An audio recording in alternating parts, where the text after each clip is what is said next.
Hey there! My name is David Kollar, and I am a musician and composer from Slovakia. I had the privilege to work with great musicians like Pat Mastelotto of King Crimson, Steven Wilson of Porcupine Tree, Eric Truffaz, French trumpet player, Arve Henriksen, Avi Narset, Christian Fenes, Rick Cox, Gergo Borlai, Marko Mineman, Nat Silvan, and many, many others. And this is my English podcast because I have also a Slovakian version. And in this episode, I want to share something with you. My friend Thomas Mutina sent me an app that can retell my blog from my diary, which I have on davidkollar.substack.com, as a conversation between two characters on the radio. They retell my Hans Zimmer story, which you can find in the history on this page, davidkollar.substack.com, in the diary section. So, yeah, here it is, and let me know your thoughts.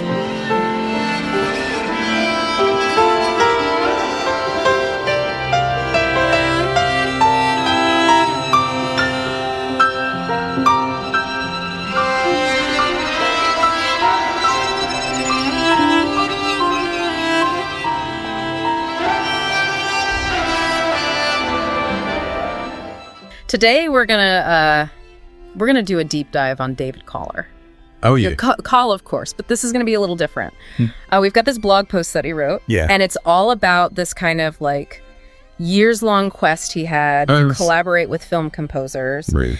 And in particular, he's got this like borderline obsession with Hans Zimmer.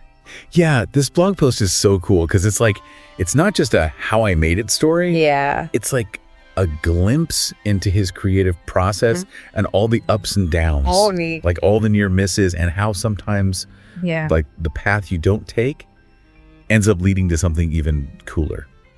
It's true. And it's funny because there are these like almost met my hero moments that are just like you'll be cringing and laughing at the same time. It's really about dedication and luck. Yeah. And also that feeling of being like on the outside looking in. Definitely. And I think that's something that so many artists can relate to. For sure.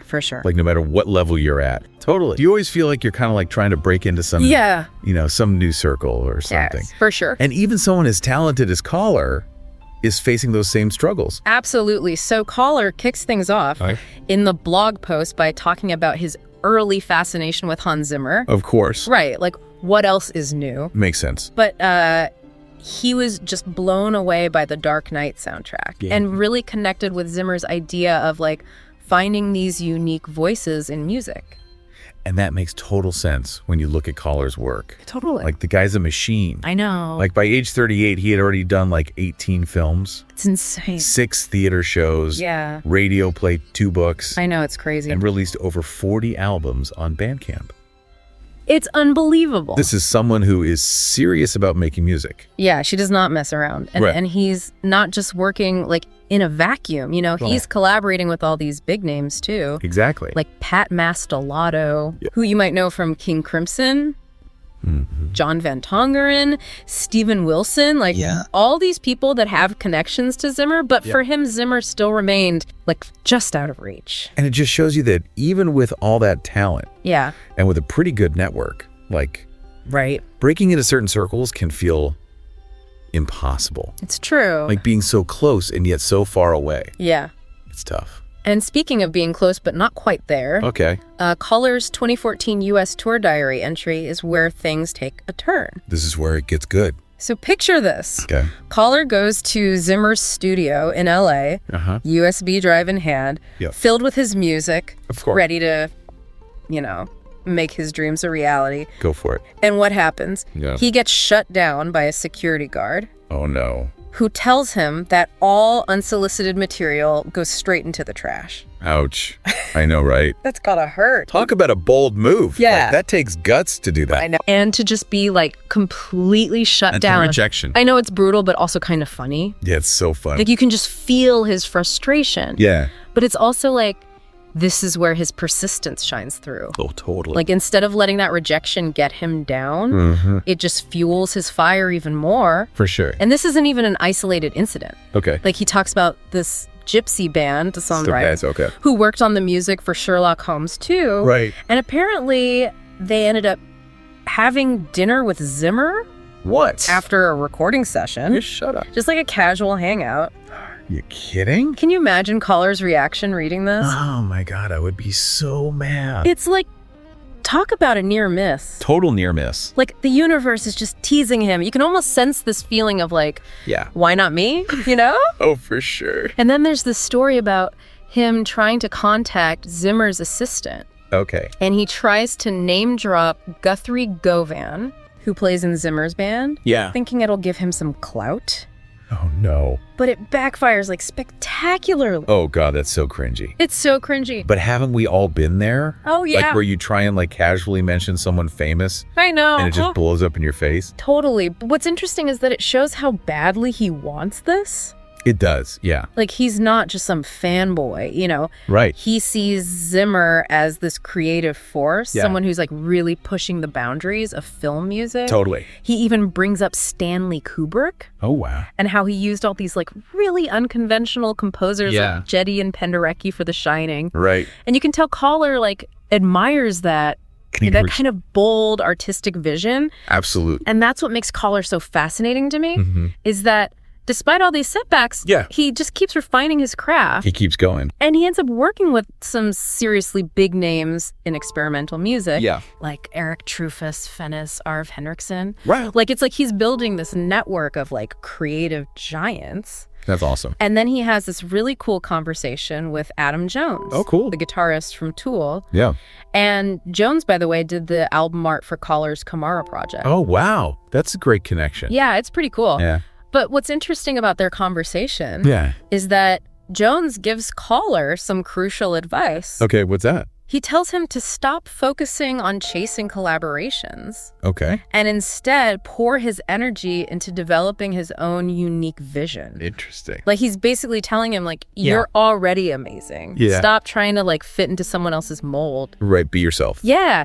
And it seems like that advice really hits home for him. Yeah. Like, he starts to understand that true fulfillment comes from staying true to himself. Right. And not from chasing some kind of external validation. Totally. Powerful stuff. Yeah. But this is where things get really interesting. Enter Rick Cox. Rick Cox, okay. A longtime collaborator with John Hassell. Oh, wow. And this meeting, seemingly random at the time, sets off this chain reaction that changes everything. Okay. This is where that interconnectedness theme, like, really comes alive. I love that. So Cox has a connection to Thomas Newman, who's another legendary film composer. Yeah.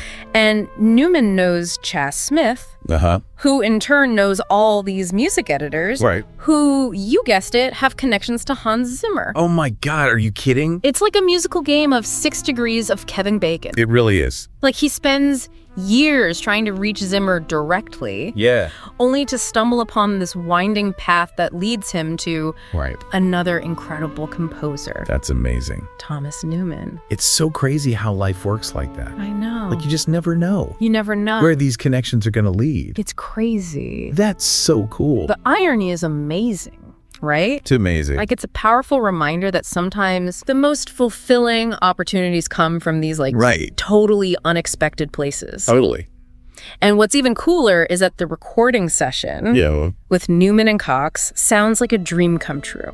Awesome. They described it as like this friendly improvisation with the potential for future collaboration. Wow. And Kollar ends his blog post with this very thought-provoking line. What's that? The journey is the destination.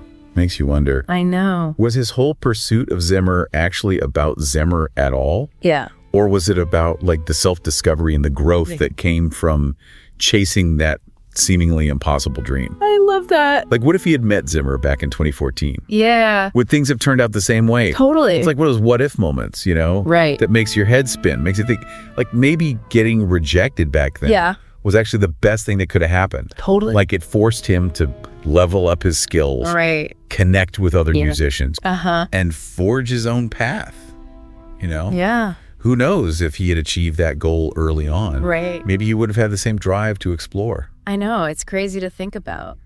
It is. There's that saying, the obstacle is the way. Oh, yeah, totally. And it just seems to, like, really apply here. It does. Kollar even says in the blog post, yeah, I searched for Hans Zimmer for years and discovered David Kollar. That's such a good line. I know. It's so good. It really speaks to how transformative like the journey can be. Totally. You set out with one goal in mind.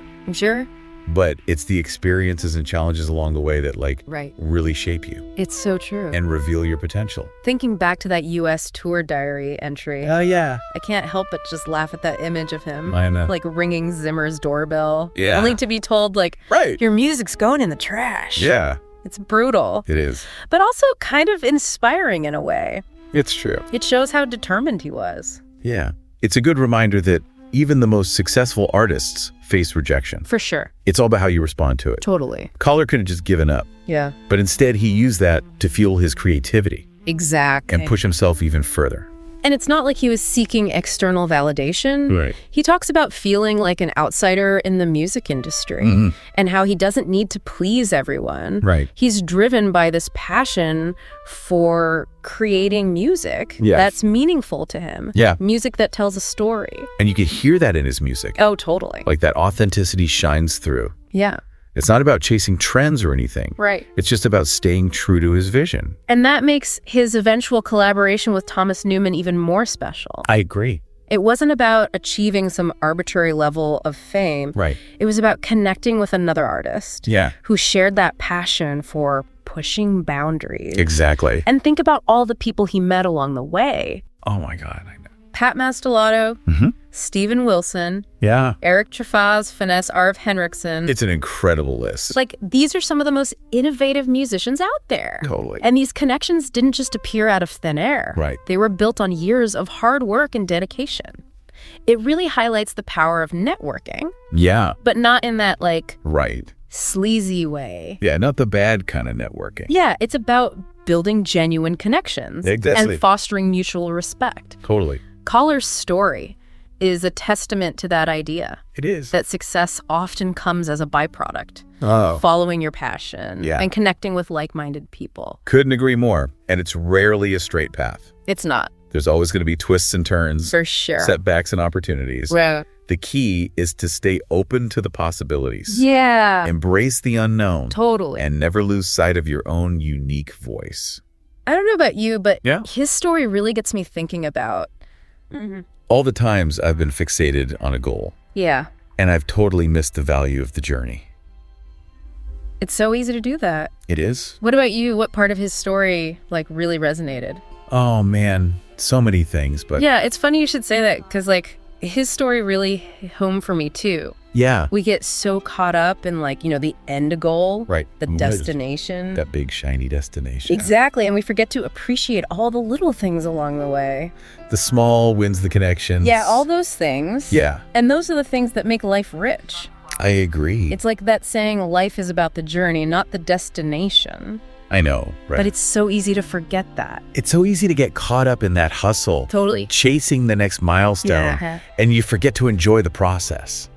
Exactly. And that's why I think Kollar's story is so important. Yeah. It shows us that success isn't a straight line. It's not a checklist. No, it's not about checking boxes. Right. It's about embracing the mess. Yeah. The unpredictability. Detours. Yes, and finding joy in creating and connecting and constantly learning. It's about letting go of expectations. Yeah. And just being surprised by where life takes you. Totally. Kollar never met Hans Zimmer face to face.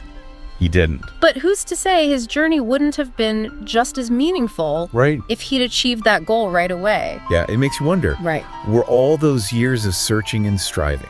All those almost but not quite moments. Exactly, were those crucial to his growth? As a musician, as a person, all those experiences, the connections, the near misses, they were all threads weaving together this tapestry of his life. That's a beautiful way to put it. And they led him to exactly where he needed to be. And maybe that's the biggest takeaway here. Yeah. Success isn't always about reaching a specific destination. Right. It's about the richness of the journey itself. The people we meet. The lessons we learn. And those unexpected paths that life throws our way. Exactly. So to all of you listening out there, as you're navigating your own journey, whatever that looks like, embrace the detours, the challenges, the serendipitous encounters. Yeah. Those are the things that will shape your story. Absolutely. And lead you to your own definition of success. You might just surprise yourself. You never know. With what you find along the way. Yeah, this is it. my Hans Zimmer story retold by AI.